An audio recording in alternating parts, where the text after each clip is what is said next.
Think of it as a tug of war over the rule of law, as Donald Trump and his allies try to pull in one direction, purging everyone and anyone, even dedicated lifelong public servants who have worked in both Democratic and Republican administrations, who have years and years, decades of expertise and experience in national security and law enforcement matters and the things that keep the country safe. They are now the targets of Donald Trump's retribution campaign. And they're starting to push back slowly but surely, creating that tug of war. We'll begin with news that a veteran FBI official was pushed out for investigating Donald Trump's efforts to overturn his 2020 election defeat. MSNBC's Ken Delanian and Carol Leonnig report this, quote, FBI Director Kash Patel is forcing out the special agent in charge, whose name appeared in documents recently released by Senate Republicans, detailing the investigation into Donald Trump's efforts to overturn the 2020 election. The agent, Aaron Tapp, had been named to the post in San Antonio last year. He's a 22-year FBI veteran. He specialized in fraud and financial and cyber crimes, according to his LinkedIn profile. Tapp was kicked out, ousted, after being singled out by a right-wing account on X as being somehow related to the 2020 election probe. This week, Senate Republicans also released documents, including subpoenas, that show that investigators looked at the records of members of Congress. Donald Trump and his allies have been spinning rather frantically that is proof of some sort of criminal wrongdoing on the part of the investigators and special counsel Jack Smith, but there is no evidence of that. And if there are subpoenas for the records of members of Congress, it is because those members of Congress were tied to Donald Trump's efforts to overturn his election defeat. Friend of this program, former U.S. Attorney Barbara McQuaid, puts it like this, quote, of course DOJ investigated members of Congress who talked with Trump on January 6th. To fail to do so would have been a cowardly breach of duty.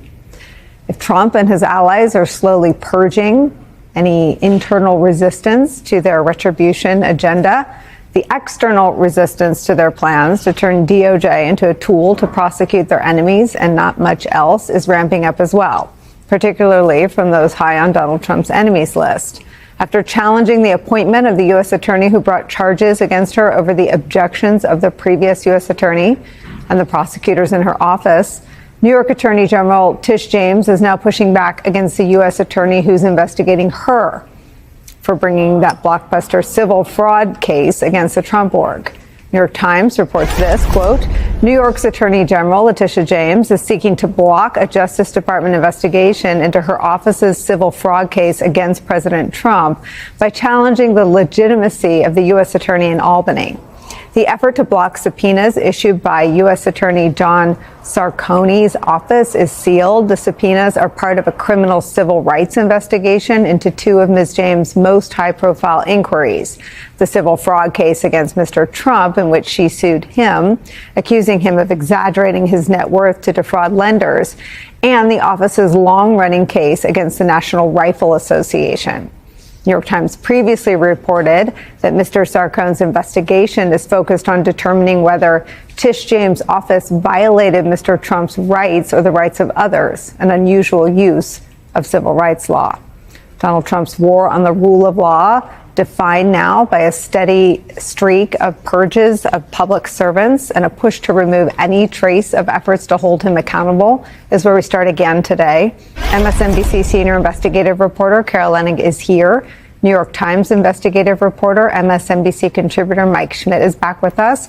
Also joining us, former assistant special agent in charge at the FBI and MSNBC national security and intelligence analyst Michael Feinberg is back with us. He's also a fellow at Lawfare. Michael Feinberg, I want to start with you because I never want the frequency of you being booked when the news is another high-level expulsion at the FBI. I don't think those stories should become numbing, but there are so many of them. I wonder if you could sort of unflatten this act, this removal of this 22-year veteran of the FBI. Of course. Look, I'm always more than happy to be on the show and the network, but it is generally not a good sign for our country as a whole when you need former officials to comment on the slow erosion of the rule of law and constitutional norms on a near daily basis. The removal of Aaron Tapp as special agent in charge of his field office is one more in a long train of abuses against what the Justice Department and the FBI is supposed to stand for. He is being removed, supposedly, and Carol will be able to speak to this even better than I will, for his role in some of the investigations against the now president. But, this removal has been firing up my phone for the past 24 hours pretty nonstop, in a bunch of chains between me and former colleagues and current friends. And it's important to note, Aaron wasn't really involved in those investigations to a granular degree. He was in an acting role, is my understanding, as the assistant director of the criminal division, while the FBI, of which the criminal division is a part, was investigating the president. But the notion that he was some sort of puppet master or string puller for this investigation is, based on everything I've heard, 100% false. This is just yet another callous destruction of a civil servant's life for the sole purpose of throwing red meat to a political base. And would Aaron Tapp have reported directly to Christopher Wray, or were there layers between Aaron Tapp and Christopher Wray? So I think, and Carol can correct me if I'm wrong with this, at the time in question, he was an acting assistant director, which is a position that has regular access to the director and more frequently to the deputy director, but there still is a level of management between them in the form of executive assistant directors, which is a position that Kash Patel has done away with. And Michael, would Christopher Wray have known who he was? Would he have interacted with him? Would he be able to speak to his responsibilities and his role and the things that you're articulating, whether or not he freelanced or whether or not he was simply following facts in an investigation ordered by the director of the FBI? Yeah, look, as a special agent in charge, Aaron Tapp was one of 55 what we call division heads in the field, individuals who are running a field office, whether as a special agent in charge or an assistant director in charge. They had regular meetings as a group over video conference with the director, another tradition that Kash Patel has ended. They would speak to the deputy director regularly. This is somebody who would have been known on what we refer to as the 7th floor of the Hoover Building, which is sort of the internal shorthand for very senior FBI leadership.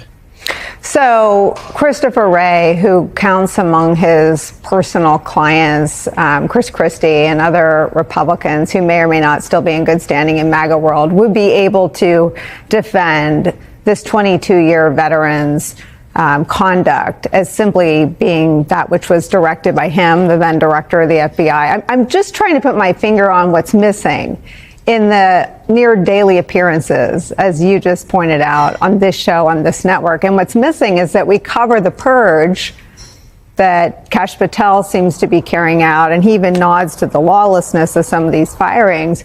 But what's missing are the people who ordered the men and women of the FBI to do the things they're being purged for doing. And this one feels particularly glaring. Yeah, and look, it is...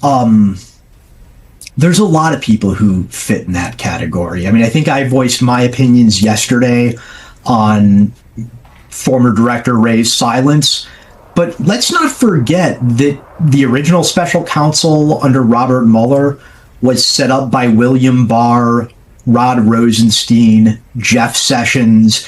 Those were the individuals who created it and oversaw it. They have been resolutely silent in defending things their own department oversaw. I can't explain it. I really don't understand it, other than to say I think it is an immense failure to leverage the leadership values that all these individuals would claim they possess.